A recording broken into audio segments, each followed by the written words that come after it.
You're listening to The Bug. May cause nausea, vomiting and headaches. You're listening to The Bug, the Resistance comedy show brought to you by the Buccaneer Network. I'm Andy, joining me, as always, Alice. I'm excited to be here. Apparently, the Resistance is not going well. Again? Well, there has been some news about DedSec, the Resistance and/or terrorist organisation, delete according to preference. Not preference, sorry, delete according to whether or not you work for the government, SIRS, Bloom, the Kellys or Albion. According to a SIRS official, DedSec is no longer a threat.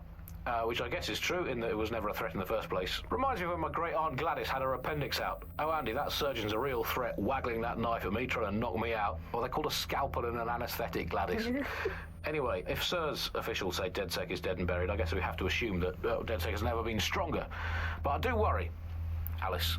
I mean, sometimes I think, is there any hope? Do you still have hope? I don't think I'm allowed to have hope. We're living in the self-selected, algorithmically designated information equivalent of a propaganda state, and every resistance that I've ever seen is weaker than the British pound. I feel like hope is an expensive thing to buy these days. Right.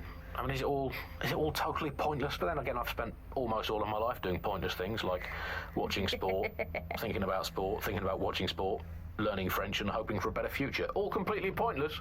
But yeah, I've done them, so we might as well carry on. Is there a light at the end of the tunnel? Yes, I think there is. Unfortunately, what is that light? Is it an oncoming train? Well, no, it couldn't be. Obviously, that train would be late or cancelled. Is the light at the end of the tunnel a burning effigy of the concept of hope? Quite possibly. Is it the soul of Sky Larson imploding into its own vacuum? May well be that. Is it the ego of Nigel Cass that is now so big that it's sucked all the light in the universe into itself? I think that is most likely is that. But we'll never give up, Bug fans. This resistance will never die. And one day, we will again be free.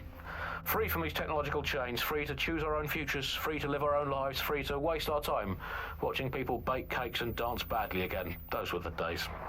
Over and out. Before we go, time for a quick bug off.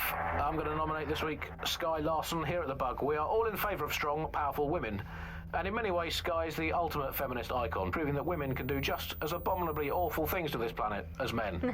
I mean, overall, Alice, I think we're still ahead as men, but you lot are catching up. Fair play to you. You are listening to The Bug.